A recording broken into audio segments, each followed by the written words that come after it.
sebesar pensil. Dan lipan ini sering dia lihat berkeliaran di rumahnya, bukan hanya satu atau dua. Dan misalnya dia duduk di tengah ruang tengah, tiba-tiba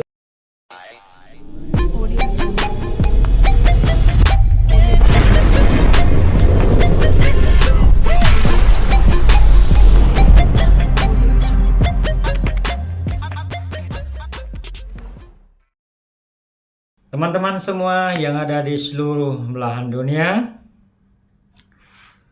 bertemu kembali dengan saya Bang Lu. Nah, pada malam ini saya akan coba membahas sedikit tentang hal-hal sakit akibat santet, ciri-cirinya yang datang ke dalam rumahmu, berupa hewan-hewan yang sering datang ke rumahmu. Bila seseorang sudah terindikasi sakit akibat santet, atau ya sakit pada bagian perutnya yang disantet, ataupun pada bagian kepalanya, ataupun pinggangnya, kakinya, tangannya, atau semuanya. Nah, teman-temanku semuanya, sebelumnya saya mengucapkan dulu salam logika berlimpahlah kebijaksanaan untukmu dan keluargamu kini dan masa yang akan datang. Terapi saya ataupun apa yang saya sampaikan penuh dengan logika. Jadi bukan mendongeng atau mengada-ada, dan bukan juga katanya.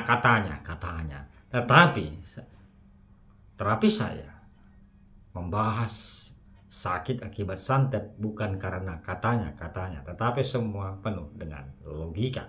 Terapi yang saya ajarkan, lakukan, dan juga yang namanya pembersihan dan pelepasan penyakit ikatan akibat sihir atau santet. Dan saya juga berterima kasih atas dukungan kalian semua, para penonton saya, maupun yang sudah mensubscribe ataupun belum mensubscribe channel saya ini, Bang Loken. Nah, ayo yang belum subscribe tolong bantu subscribe ya, saya semakin semangat dalam membuat video-video atau konten-konten tentang membantu menerapi orang banyak di luar sana yang sakit akibat guna-guna ataupun sihir ataupun gangguan roh-roh jahat.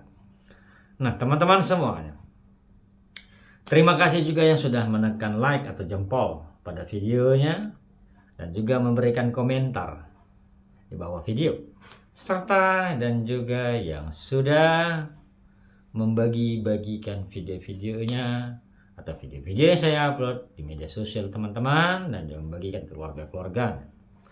Jadi kalau ada kalian mencurigai keluarga kalian ataupun teman kalian yang sakit akibat santet atau sihir, silahkan kalian bagi dengan dia linknya. Nah, kawan-kawanku semuanya, siapapun kalian yang berada di seluruh belahan dunia,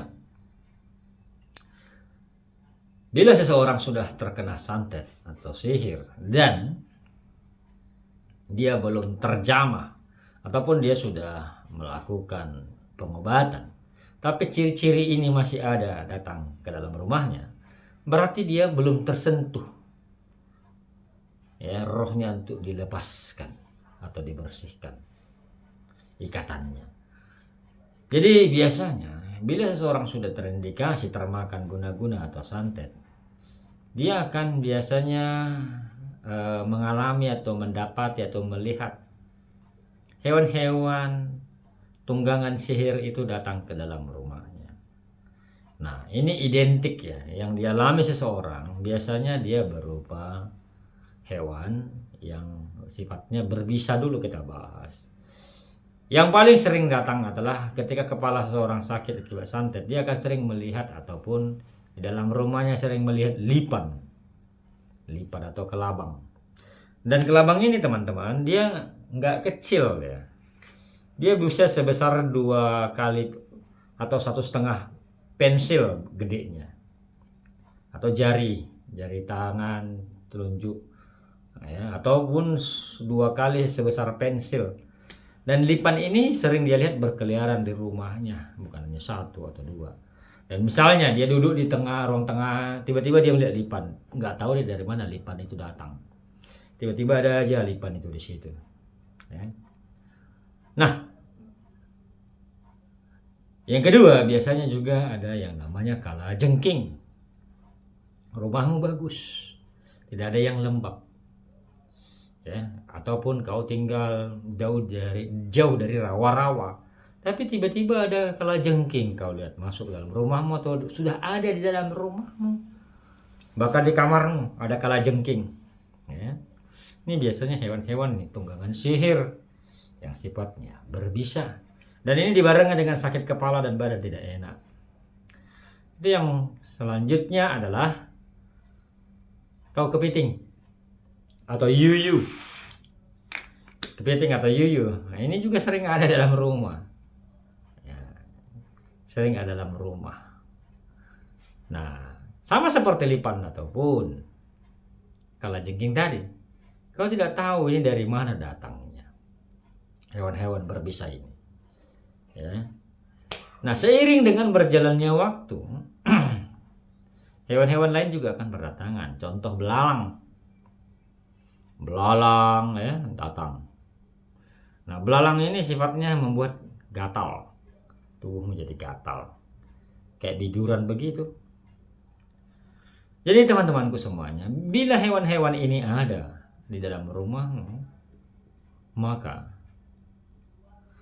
artinya badanmu atau rumahmu belum ada tersentuh yang namanya dibersihkan.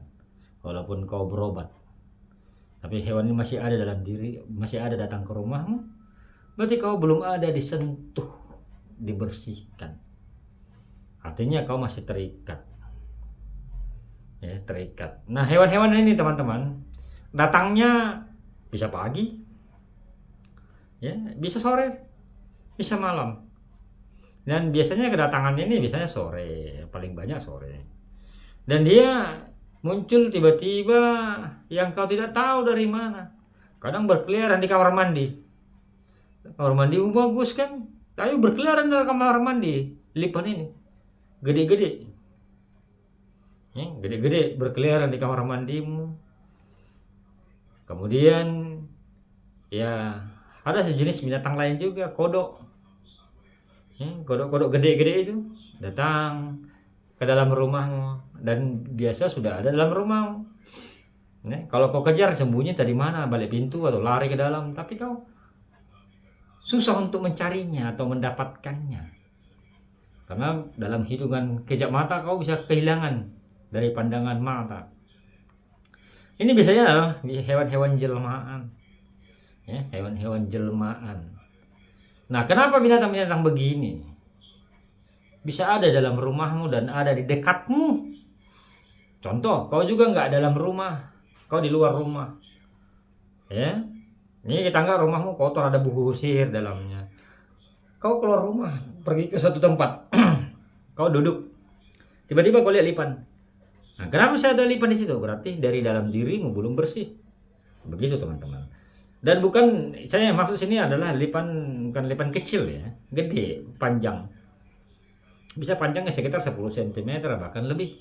Dan warnanya merah kehitaman atau biru. Ya. Jadi hal-hal beginilah yang perlu kita pahami. Ya. Hal-hal beginilah juga kita memerlukan pengetahuan. Ya. Jadi boleh kita berpikir semua sakit itu tentang medis. Tapi dengan ciri-ciri yang saya sebutkan tadi, hewan-hewan ini sebagai tunggangan sihir yang mengganggu manusia dengan kekuatan roh jahat atau mantra-mantra atau bangsa jin yang digunakan untuk menyakiti seseorang. Bila kau punya ciri-ciri seperti ini dalam rumahmu, ya, maka ambillah alternatif untuk membersihkan dan melepaskan ikatan sihirnya dari dalam tubuhmu. Ya, jangan dulu kita bahas bunyi-bunyian, jangan dulu kita bahas bunyi-bunyian. Hewan-hewan inilah dulu dibahas. Karena hewan-hewan ini sudah memberikan ciri seseorang diganggu sihir. Ketika rumahmu bersih tapi ada hewan-hewan berbisa ke dalam rumahmu, itu kan sesuatu hal yang aneh. Ya, itu adalah sesuatu hal yang aneh.